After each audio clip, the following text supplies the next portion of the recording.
Drake Powell who is headed to North Carolina. He played at Northwood High School, a public school in North Carolina. So the rare,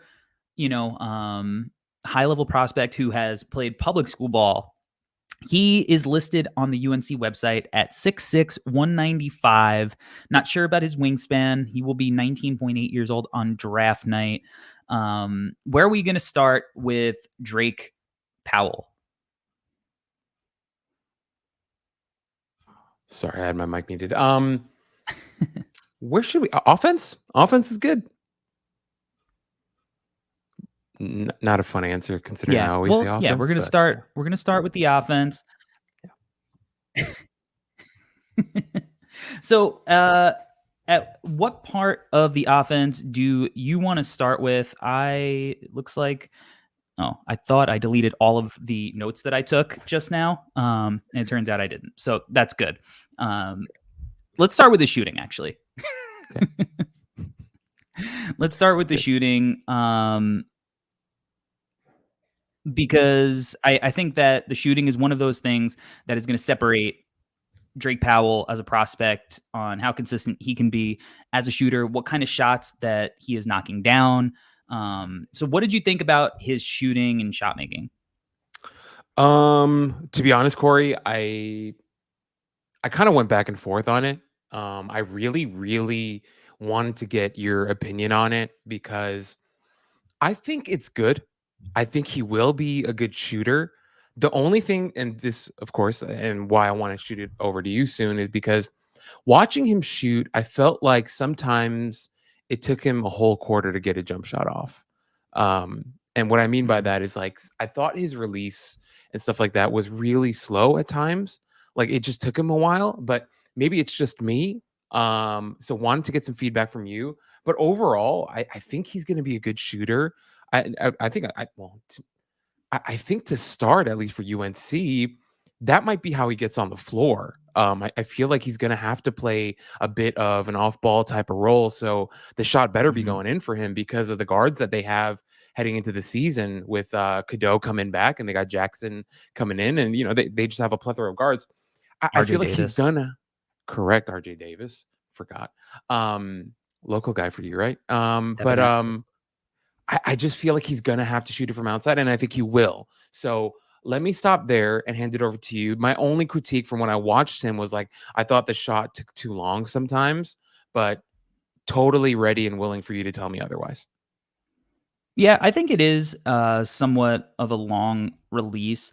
I don't know if he's a guy I would consider like a knockdown shooter. I think he's a shot maker more than a shooter. I think that he's comfortable either off the bounce or the catch. But like you said, like I think at North Carolina, he is going to focus much more on his off the ball shooting and then, the on the ball juice that he may have at some point or he may not have. But he gets like a lot of elevation on his jumpers. Yeah. Which, even if it's a little long to get off, like because he's got a high release and he gets a lot of elevation, he can get clean looks. He's been a little inconsistent as a shooter. Like he shot 29.4% from 3 in the Nike EYBL. And then his high school season in his public school league, he was at 41% from 3. So, I don't know if teams are going to come in and being like, you can't leave him open. I think that he's going to still have to prove at the college level that he's going to be able to knock these shots down. I do think that he is a guy that is going to turn himself by the end of the season into a guy that teams are going to pay attention to. I think the mid-range stuff, like I think that's where he's most comfortable is, rising up in the mid-range when he's like, especially when he's creating his own shot. And for me, again, like we'll talk about like his creation ability. I think as a freshman in this role, his bread and butter is going to be like catching the ball, pump fake, 1-2 dribble pull-ups instead of doing a lot of self-creation. I think there is some self-creation potential there in the long term.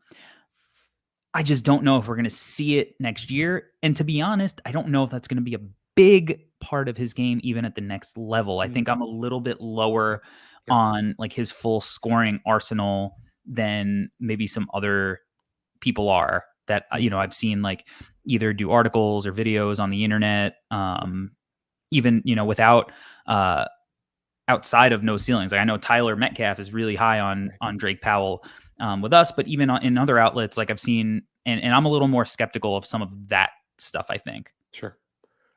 Corey, I actually agree. I think for me, I think the handle needs to be tighter for us to get to that point where we look at him as like a guy that can really go and get a bucket for himself. But to his credit, like we talked about, Corey, I think the mid-range stuff was where, he was super comfortable. I think, but it's hard, right? Because watching his high school tape, as you mentioned, he played for a public high school, wasn't the highest level of competition, had a lot of smaller guys guarding him that had no chance of really challenging his jumper. And so I think he used that to, his advantage benefit sometimes, just kind of pulling up in the mid range and using his height and his high release to get that over these smaller guards that once again had no chance of blocking it. And also, Corey, something that I was thinking about today as we were preparing for the pod. Once again, the three guys that we're talking about, they all played in different contexts. We talked about Drake Powell, and he played for a public school. We're going to talk about Liam McNeely, who played for Montford. We're going to be talking about Igor, and he played for Real Madrid. They played in different contexts, right? And I Yeah. know when Tyler Metcalf, he wrote his piece on Drake Powell, he just completely excluded all like film of Drake Powell playing in high school. And he was like, the level was low or whatever. But it really did make me think, Corey, and this is kind of a sidebar and I apologize, but wanted to get your take on how you kind of weigh and balance out those different contexts. So, watching Drake Powell in that context, Igor in his, and Liam in theirs, like, how do you weigh all of that, you know, like, when you're evaluating these players, just because it's hard, right? Because like with Drake, as we mentioned, he has such an athletic and physical advantage over other guys. And then obviously, like Tyler did in his piece, then you can go to the UIBL stuff. And then Igor's playing overseas against a different, type of talent there. And then we have Liam at Montverde. How do you kind of level all that in your mind as you're evaluating these guys? Was something that I wanted to ask you actually. Yeah, I think that a lot of it depends on like what role you envision the players playing. Is it a complementary role? Is it a more on-ball role? I think it has to do with like, for Drake, like where are the consistencies in his numbers? Um, his finishing, he was like 83% or something overall in Yeah. his public high school, which is absurd and clearly not something that is going to translate at that level. Right. Like how many centers even finish at that rate? But he was 63% in the EYBL, where the athleticism and the talent is a little higher, right? So like clearly he does have the ability to finish at a high level because he's athletic. Clearly there's some touch there, right? So like to me, it's like, all right, is that going to translate? Like, all right, Mm, we can see that is something that he's shown to be consistently good at. The shot, obviously, like you mentioned, maybe the athletes aren't as good, they're not as big, they're not as long, so like the closeouts aren't affecting him as much in the high school level, where he shot it a little bit more poorly in the EYBL. Now that's not the end all be all either, because if he is more of an off-ball guy, or he's he isn't playing with the right playmakers, then maybe he's not getting the same looks he might get at UNC, where he's not going to be the focus, where in the EYBL it's like he's going to be one of the guys that you're actually paying attention to all the time, right? I think he also played with Isaiah Evans, right? Like, yep. so it's like, but he's still going to be one of the top options, where in North Carolina he probably isn't, like outside of in the backcourt, like Cade Tyson's transferring in, like there's just a bunch of guys there. So his looks might just be cleaner at the next level. So maybe there's a middle ground between 32% and the 40%. Maybe he's 35 or 36. When we talk about Igor, I think it's interesting because we've seen that some of these Euro guys who go and play college ball don't translate as Mm, cleanly. And with Igor specifically, like the film that I watched, because it was one, the most recent, and two, where he was actually playing because he wasn't Yeah. really getting major minutes with his main club, right? Were like the Adidas Next Gen tournaments. Yeah. So it's like, all right, well, he's playing primarily against like his age group there. So, similar to like the EYBL type Right. of stuff. But we didn't get to see him in like this summer in the FIBA tournament because he's Russian born and like they're banned from international competitions or Right. whatever. So like our tape is from last year, so maybe he got better since then, and it's not fair that we're really high on some of the other guys that we've covered. Hmm. But he's going to be a tricky one because like he's kind of an on-ball guy. Is he going Yeah. to be able to play off-ball and share those duties? How is he going to translate to the physicality of college? It's going to be interesting. I think it really depends on so many different factors, and like Yeah. I don't know if you can stick to like a strict one-to-one, Yep. like this is the blueprint that I use all of the time. I think you have to take into consideration certain things and trends and what the roles are going to look like at the end of the day. Yeah. No, I appreciate that, Corey. Just because the main reason why I was thinking about it was actually not even like it started with Drake Powell, and it wasn't even his shooting. For me, it was his passing.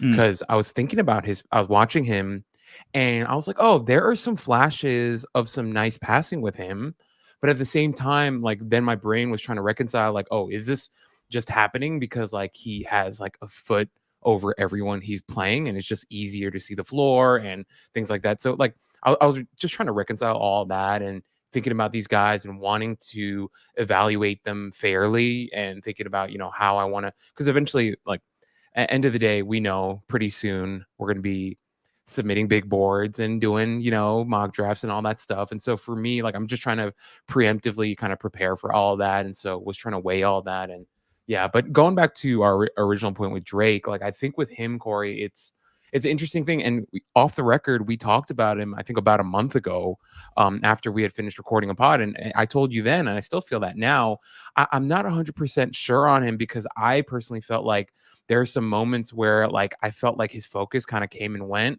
And if we're projecting him to be like a number one option initiator type of guy, I just didn't know if he like had that alpha in him was the biggest thing that I mhm. was thinking about.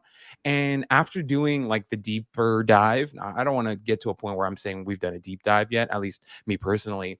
I'm still kind of there where I don't know if I see him as a guy that you'd be drafting to eventually turn him into like a number one option, right? I see him more as a guy that might be a supporting player, which isn't bad, right? We've seen No. supporting players that have outbursts where they kind of play like number ones. And I think the perfect example of that is kind of like a Mikal Bridges, right?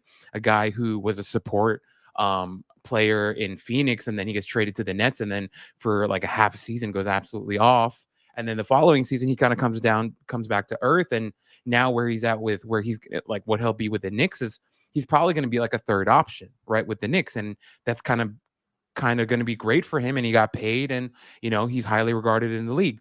So when I look at Drake, I'm wondering, could he be that type of player, right? Could he be like a high end role player that on a certain night might get you 35 points, right? But usually will be at around like, I don't know, 18 to 20 points, maybe even lower, but a guy who can give you a multifaceted type of game, because eventually we're going to talk about his defense as well. But overall, Corey, just to get back to everything, I just thought the eval with him was a little bit tricky. And where I'm landing with him is I don't necessarily see him as a guy that you'd be drafting to develop into like a number one option. No, I'm right there with you. You said Mikal Bridges. The first when I started watching him, like I'm trying to figure out, right, stylistically, what does he remind me? Maybe role, what's that look like? I think if he reaches his upside, Yeah. I was picturing a role like Michael Finley on the Mavericks, where it's like more of like a third option, right? Sure. Like you had Dirk, you had Nash, and then like Michael Finley was like the third guy.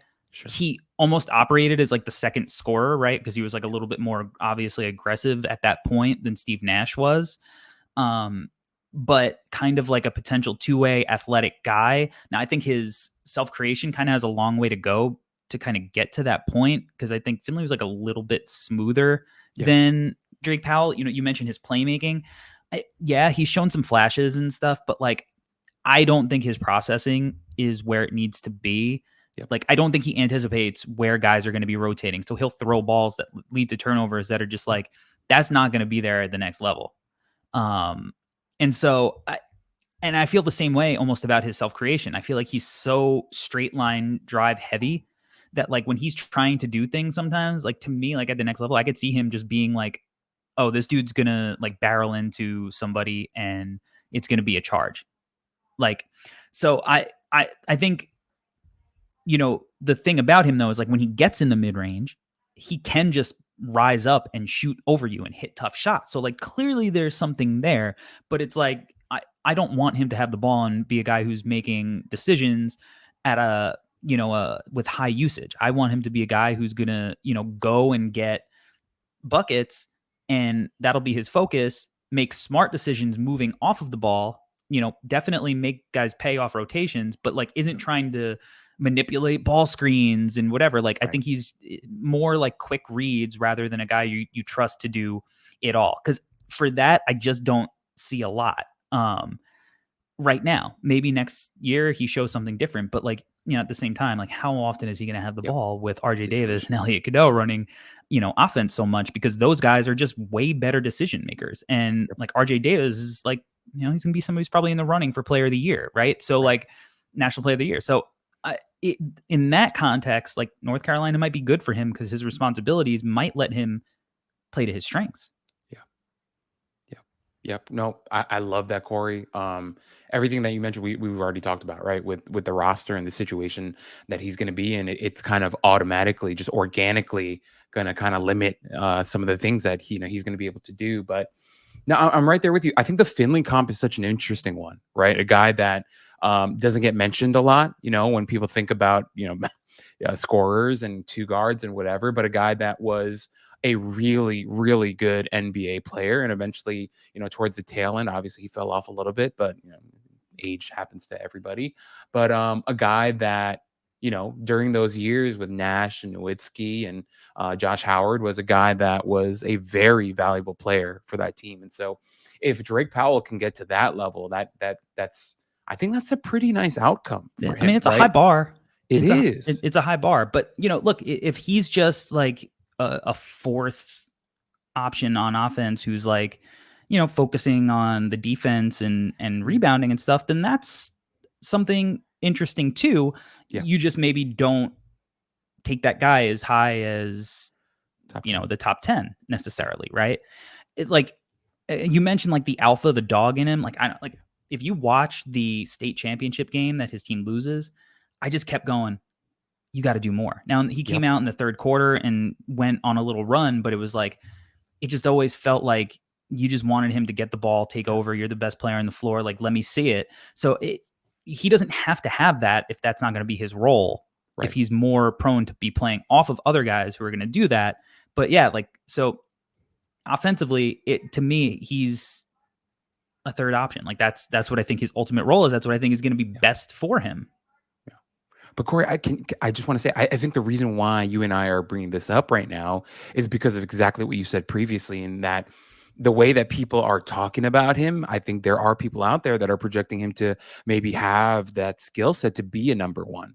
And I think that's why it's important for us to bring that up, where we do have some real question marks about that alpha and some of the self-creation stuff, is because, yeah, Corey, you're right. If we're gonna project him to be like a third, fourth option, then yeah, this could be a glowing podcast and a glowing review of his game, right? But because there are some voices out there that are like, hey, this guy can be XYZ type of superstar, then I think you and I have some questions and why we're kind of projecting this context I as think at well. this point, of your development as a player, like you see the creativity that's needed to be like a top tier Mm, scorer.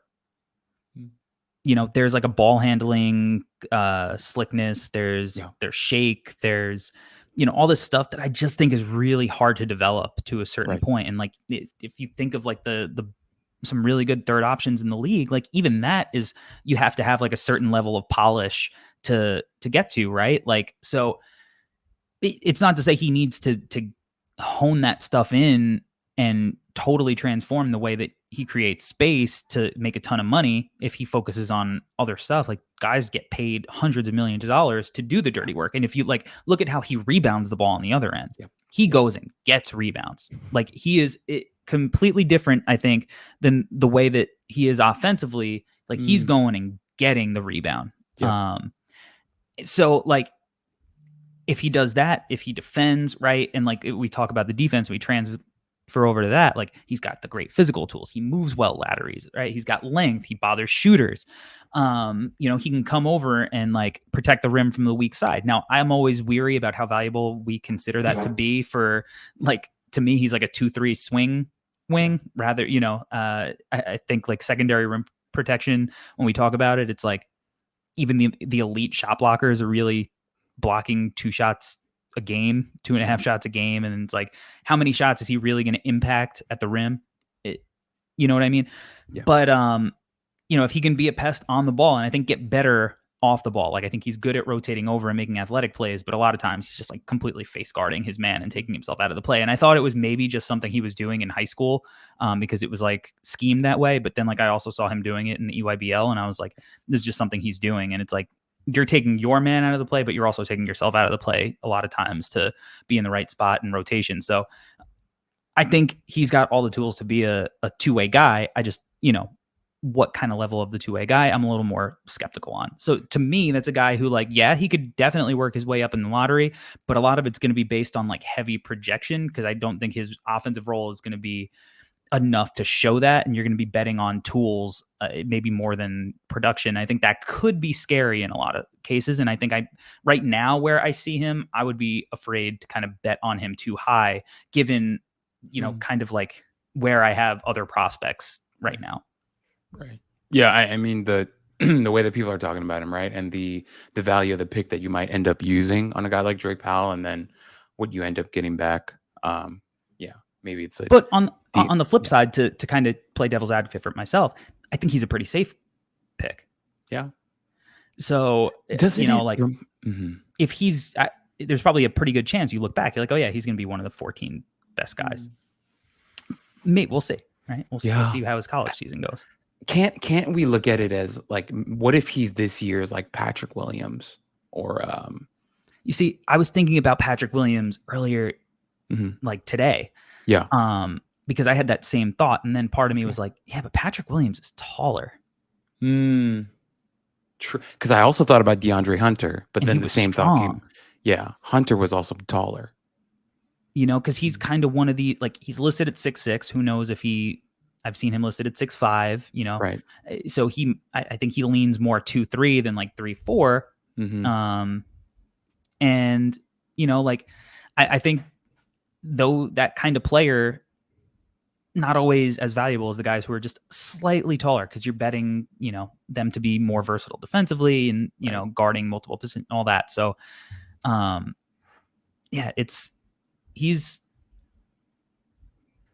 feel like I've been watching different film than like most people, but like, I feel like I see what I see right now. And like, if I'm wrong, I'm wrong. Yeah. No, Cor, and for us, like, I just feel, I mean, we had this exact conversation about a month ago off air.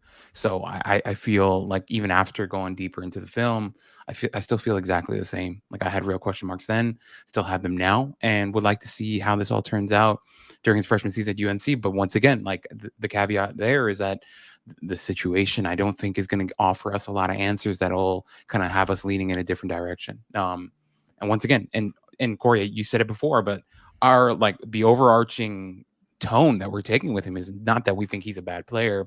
Like you just said, he's probably a safe player, and maybe he doesn't have the highest ceiling, but that's okay. That's still worth a lot. And for even him to get to like a third option type of level, I still think there's a lot of work to do, because like the name that I mentioned before, if he wants to get to Mikal Bridges' level, he's got a lot of work to do. That's not something that's going to be easily attainable for him. There's still a lot of work for him left to get there. So I like the player. Wouldn't say I love him, but I'm excited to see if maybe he's able to shine in the role that he plays this season. So that'll be interesting. And like, just to, again, like give a different perspective on like third options in the NBA now on good teams, like Paul George is the third option on an NBA team. Yes. Like that's how much talent there is in the league. Right. So, it's hard. And like Gregory Castillo said in the chat, like better be Josh Hart. Like, like that's kind of the player that that's kind of the bar you have to hit, right? Like such a valuable player, but more of a fourth or fifth option on the court. Um, and he got paid. He's making a lot of money. That's really valuable. But like the NBA is just so good. And to me, I just don't know if he has, I don't see the self creation for the other stuff.